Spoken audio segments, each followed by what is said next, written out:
Welcome to the SIWIKE Podcast, the only podcast that shares the stuff you didn't know you needed to know about jobs, careers, and life. The SIWIKE Podcast, the stuff I wish I knew earlier. Hi, everyone, and welcome to the SIWIKE Stuff I Wish I Knew Earlier, the podcast. We're here with another one of our guest hosts, Revant, and we thought we'd talk about the job hunt in COVID. So Revant's going to look for a summer internship upcoming, and it's a pretty challenging market out there, right? So we're going to chat a little bit about some of the challenges he's facing, and maybe some of the more creative ways to get through them. So Revant, tell us a little bit more about what you're up to and some of the challenges that you've gone through, and like kind of what you've done so far in terms of the job hunt. So to be honest, I think I've been studying since the last 2 years. So now is the time. In the semester, I was feeling like I think I need to go for an internship and get some rest from studies and get some actual practical work done in the meantime. So I started my job hunt in Jan, and I think I applied to more than 60 jobs, and I waited and waited and waited, and probably after in the next month also, I didn't even get a response, neither for acceptance or rejection from any of the firms. And it's been almost 2 months and I yet haven't secured anything. So I'm assuming there are lesser jobs available now since because of this pandemic, and because the companies are actually laying off employees to reduce their costs. And I doubt they would be interested in hiring anyone right now. So So that is one of the main reasons wherein most people, including me and my peers, aren't securing an internship, and we hope the market gets better soon. Yeah, and I guess for a lot of folks, they have the assumption that people are not hiring, right? Just because the economy is doing so bad. But if you actually think about it from a broader perspective, there are tons of companies hiring all the time, but probably not as prevalently as before, right? So there is a lot of activity happening in the hiring space, but it tends to be a little bit more hidden. So a couple of things. So we're recording this in March, early March, and you started in Jan. So 60 applications during that time is actually a decent number, right? So my general benchmarks is with that, you should probably have expected 1 to 2, if not 6 interviews, right? With a solid resume. So one thing that I would encourage you to think about is, are you tailoring your resumes for each of the job descriptions?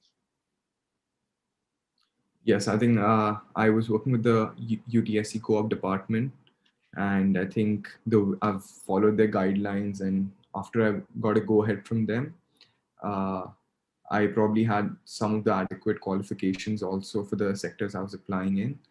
And I think one of the main reasons could be that because of COVID, there are not many on-campus career fairs, and you don't get a network and have that one-on-one face-to-face interaction in person. So probably the only thing which it has come down to right now is online networking on platforms such as LinkedIn, Glassdoor, and Indeed, wherein you probably don't get much of a chance to interact unless you have some alumni of your university out there, or if you can just directly send them a message.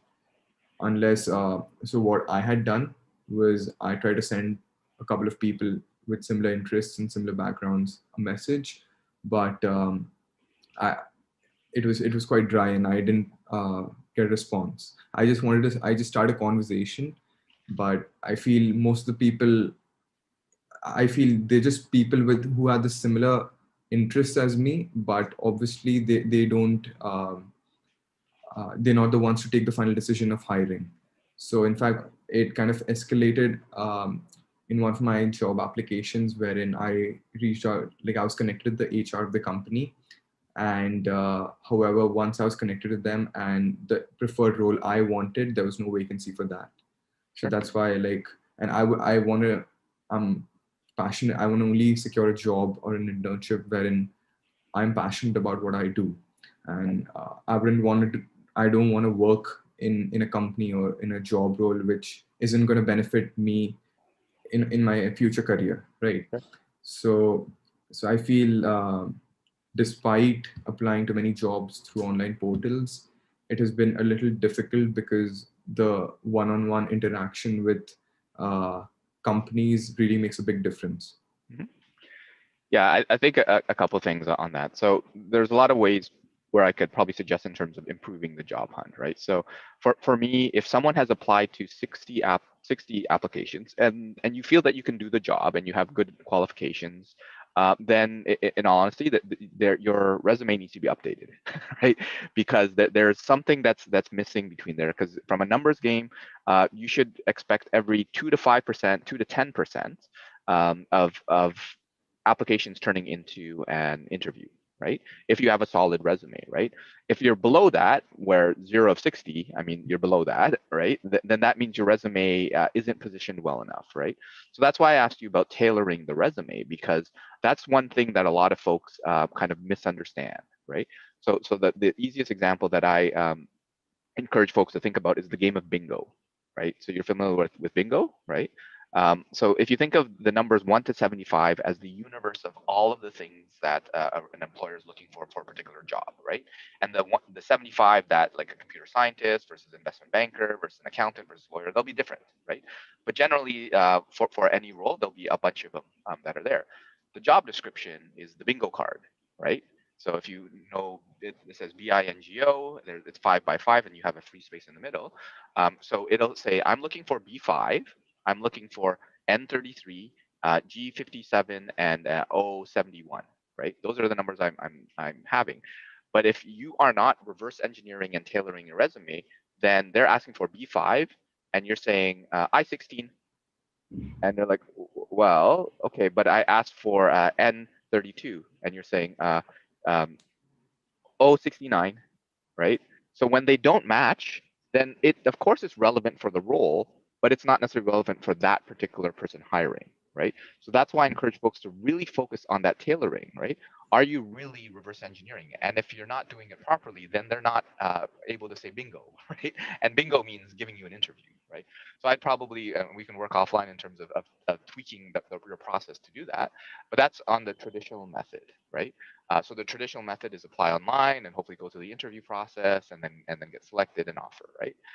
But a lot of folks don't realize that that's probably only, call it 20 to 25% of the market, right? There's so many more companies. There's so many medium and small companies that don't even post online, right? They go at, I think the stat is in Canada about I think 90 something percent of all companies are small businesses, right?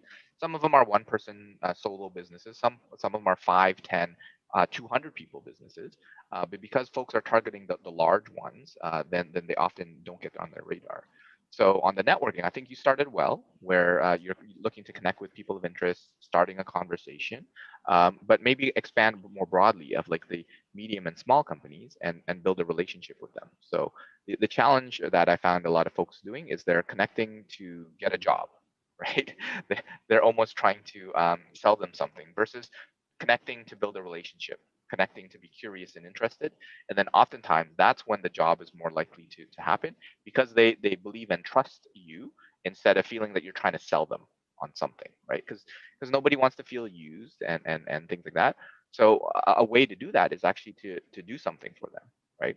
So one of the examples that I often share, or I'll give two, is one. There was a client I had. They wanted to get into equity research, and basically he connected with someone and learned about what they were doing. So I don't know a lot about it, but he mentioned something about they do reports, right, on a particular industry. I think he was working in transportation, and he says, well, we do about a report a week, right? Or whatever the number was. And he said, well, what about all the other companies? Because there's hundreds of companies in that industry. Well, in that regard, people are only interested in either the top companies or like up and coming companies. Everybody else, it's kind of like meh. So what he ended up doing is spending a weekend and basically saying, okay, let me produce a report for a company you've never covered before and make it look like something that you've done, right?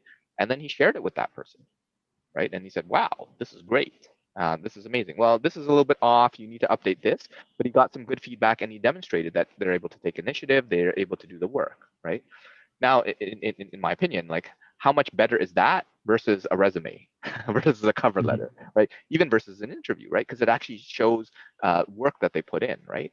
And the other part is who does that, right? There's a quote that comes to mind that the extra mile is never crowded, right? So if you go the extra mile and do this stuff, then you'll definitely set yourself apart. Now, that doesn't mean you'll get it 100% of the time, but maybe less, maybe more than 0% is what you'll do. And if you don't do it, then obviously you won't get it.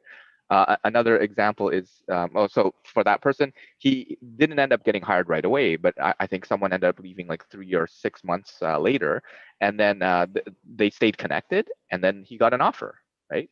Because they stayed connected and he demonstrated that he could do it. And that was probably largely without all of the complexities of submitting the resumes and things like that. They had to do it because that's part of the administration, right? They have to have a resume in the system and whatever. But it was less about the content of the resume and more that just to double check all the experience that they had, right?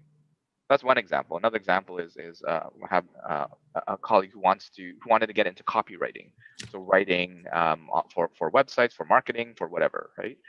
So he asked like, could I blog for you? I'm like, okay, sure. I need someone to help me with content. So he started blogging for me on a consistent basis, weekly, and he basically produced a lot of good work, right? And then he would leverage that for his portfolio to say, hey, I've done it for a company, even though I'm volunteering for them.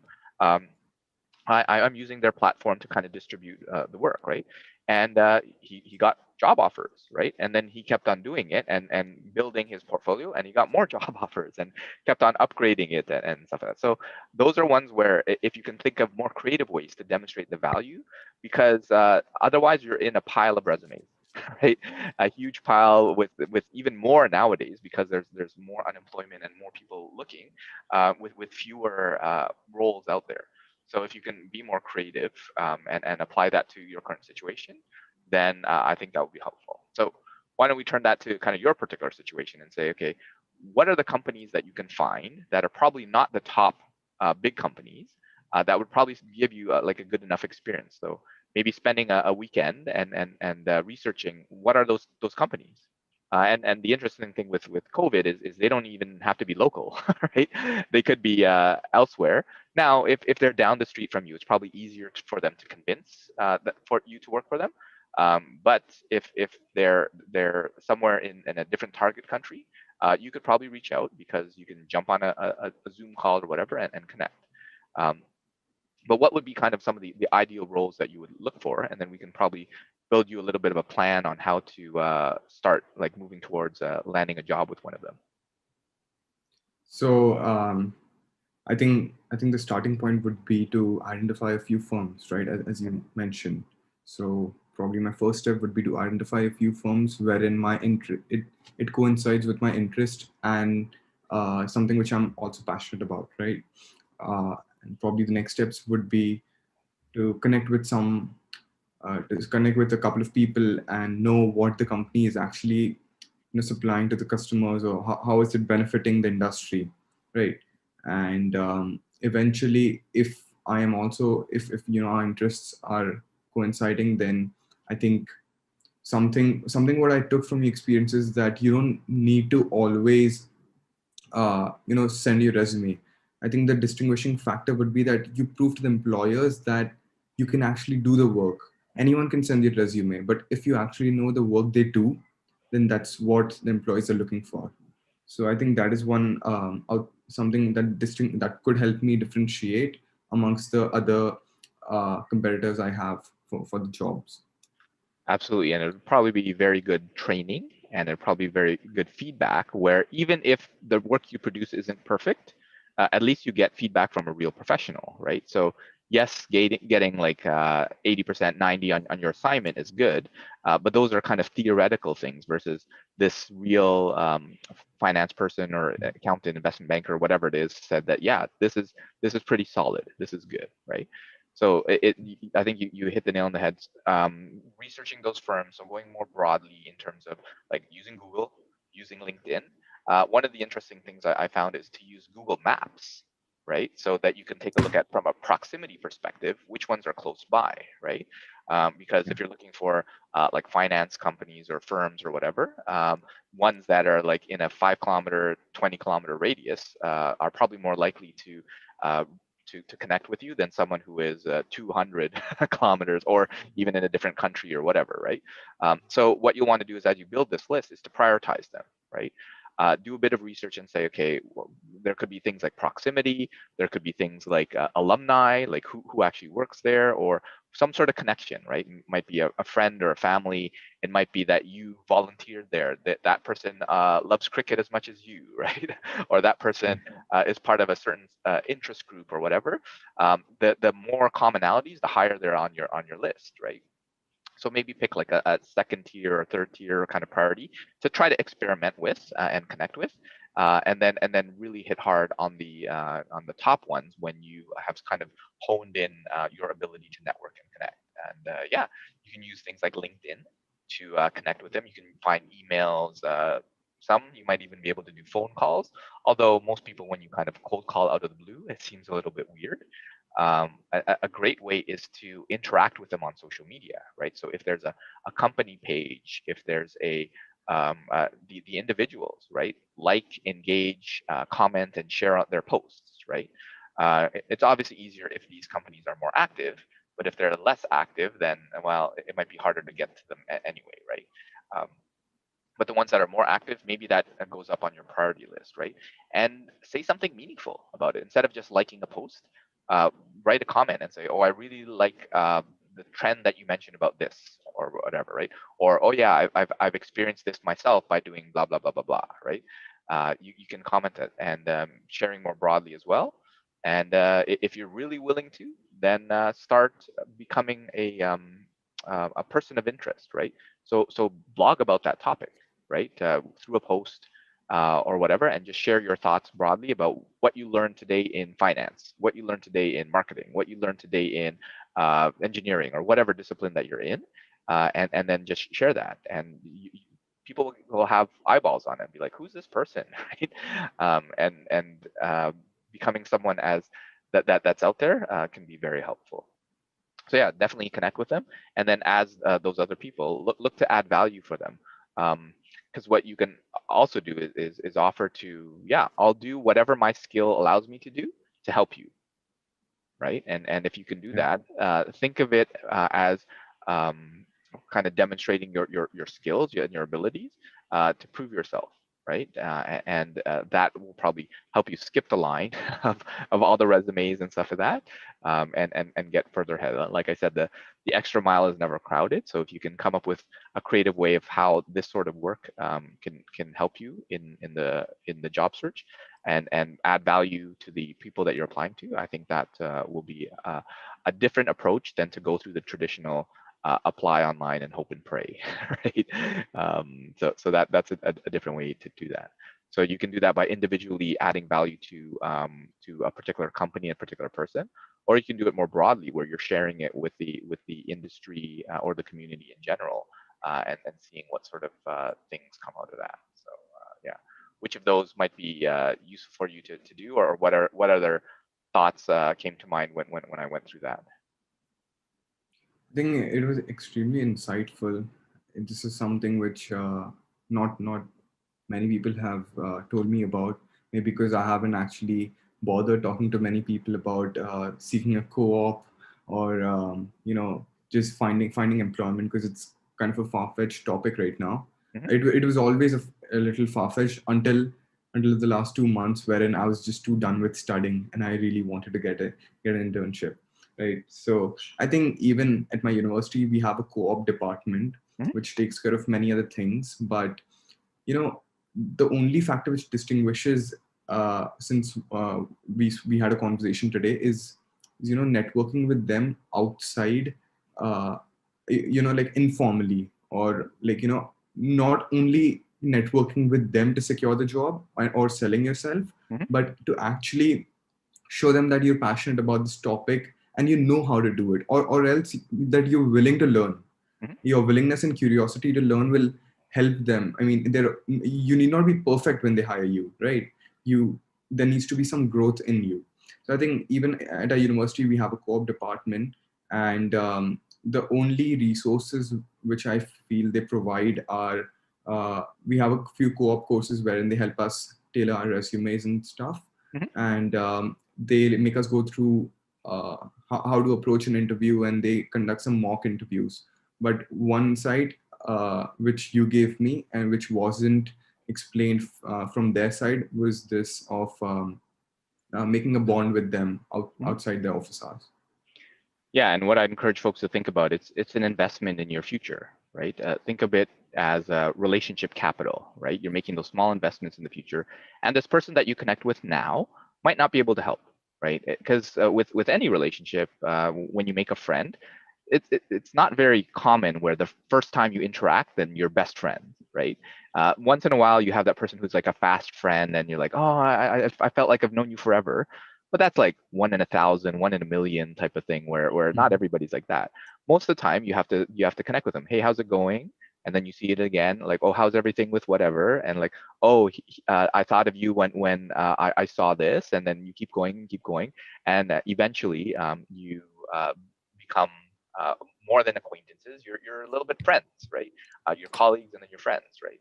That takes time, right? It's not something that happens overnight. That's why I encourage folks to think of networking like farming instead of hunting, right? Like if you plant a seed, it's like, where's my fruit? Right? You can't expect that. You got to water it. You got to take care of it. You got to give it sun, and then over time it grows, and eventually, oh, here's some sweet fruit. Even if you plant a fruit tree, it's not after like a bunch of years that it evolves into something. Some trees grow faster than others, and some trees are really slow to produce fruit, right? Some trees never produce fruit, right? And oftentimes that's because you haven't necessarily added enough value to this person for them to want to reciprocate, right? I'm a firm believer of karma. So if you start by giving first and helping the other person first, think of these people as basically friends that you haven't met yet, right? Or friends that you haven't developed a friendship with, developed a relationship with. So if you take that tack and say, okay, how do I make them more of a friend? Well, I probably have to pay attention to them a little bit more. I usually tell people that my answer to every how-to network question is to care, right? So if you think about it, the person on the other side is a human, right? They want to be cared for, right? Nobody wants to be used. Nobody wants to be like taken advantage of, right? People want to be cared. So get them to talk about themselves, be curious and interested in them, look to add value and help them, right? And if you can do that and invest that, the people that you connect with now to get an internship over the summer might not help you for the internship in the summer, but what about for the job after you graduate, right? If you've developed that relationship and you've incubated for 1, 2, 3 years, whatever it is, then that person might be able to help you there. Or maybe not when you graduate, maybe 5 years when you're looking to switch companies, right? Or looking for a promotion somewhere else, right? Like the world is small, especially in specific industries, right? People tend to know people, right? So first of all, be nice to everyone. Don't be in the habit of using people because oftentimes it comes back to bite you later on, right? So if you start and build those habits early, you'll be so surprised of the results because um, people often think that, oh, it's my skill and it's the things that I can do that'll set me apart. But I mean, it's so competitive, right? Everybody in your class has the same skills, right? Everybody in all the different schools in the similar programs you're competing with too, right? And those are there are hundreds, if not thousands, tens of thousands, hundreds of thousands of people you're competing with, right? So why you, right? And oftentimes it's just if I were to pick anyone from this giant stack of papers that are resumes here, I might as well pick someone that I know, someone that has treated me well, and maybe through different ways, and demonstrated that they can truly add value. Otherwise, I'm just making a bet, right? I'm hoping and praying that they'll be good, right? Which sometimes works and sometimes doesn't, right? And one thing that I also encourage that when we talk about networking, in my opinion, volunteering is probably one of the best forms of networking, right? So when you find an organization that you're interested in, right? So go find the professional organization. So if you're interested in like finance and investments, Yeah. yeah. So go find an organization that caters to that group, right? the Association of Investment Professionals. I don't know if that exists, but I'm sure there's something like that. And then help them with their events or social media, or just help with I don't know, spreading the word, right? And then chances are, when you volunteer with them, you get access to all of those professionals, right? And you'll be more likely to be able to ask them for a coffee, for a Zoom chat, or whatever it is, right? And get to learn. And then that's an easier way to network. Because if you're just cold messaging on LinkedIn, they might not respond, right? Versus someone who is, you were really helpful and answered so many of my questions at this event. The panelist that is like a senior VP or managing director at this company, they probably say, yeah, I can give you a few minutes. I would love to answer a few questions here and there because you were so helpful, right? But a random person on the street probably wouldn't be able to, because the funny thing is all those people who are volunteering with you, they have jobs, or they know people who have jobs, right? And one of them just might be the right decision maker to help you in that process, right? So, and if you're in that volunteer work, you're demonstrating value, then again, that's another way where you can get in. That's not the traditional apply online and hope and pray, right? So yeah, just another way of thinking about how to be a little bit more creative in your job search. Those are some amazing thoughts. I will definitely keep in mind the next time I'm applying. Hopefully, I secure an internship this fall by all the techniques you've told me, and hopefully my networking goes much better than it has been going. Yeah.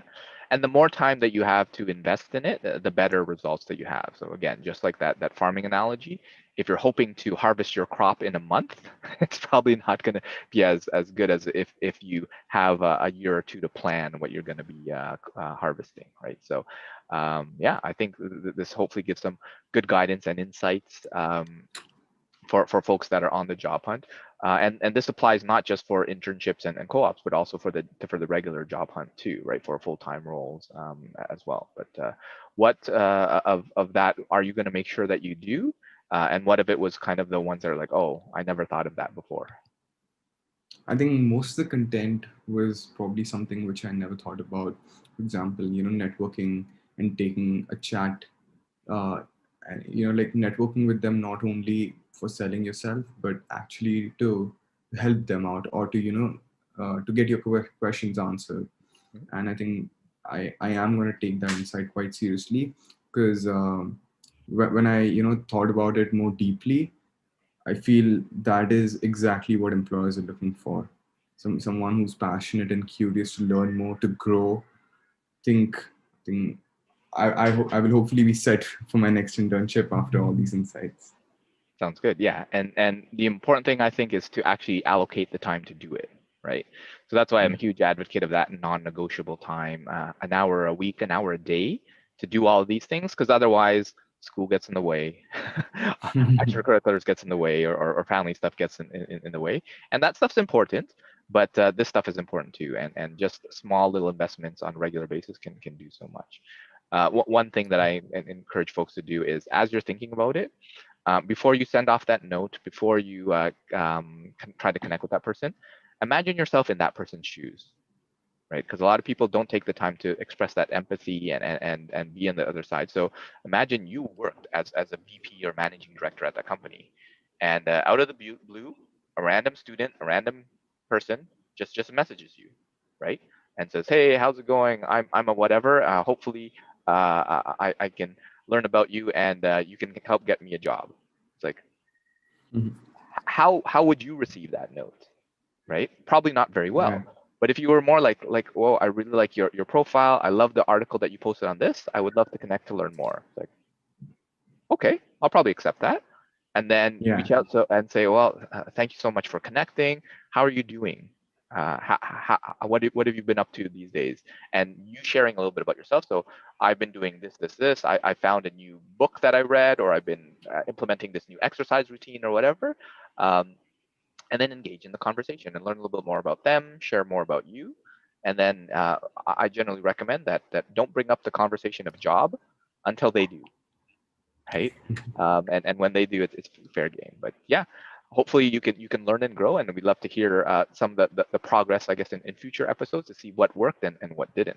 So thanks a lot, Revant, for joining. Thanks for joining us on the SIWIKE Stuff I Wish I Knew Earlier, the podcast. If you like the podcast, please subscribe on iTunes, Stitcher, or wherever you found this podcast. And if you can give us a review, that would be very appreciated. Feel free to contact me on LinkedIn at Lukidanu, Lukidanu, and the same on most social media platforms. And I look forward to hearing from you. Thanks. Bye.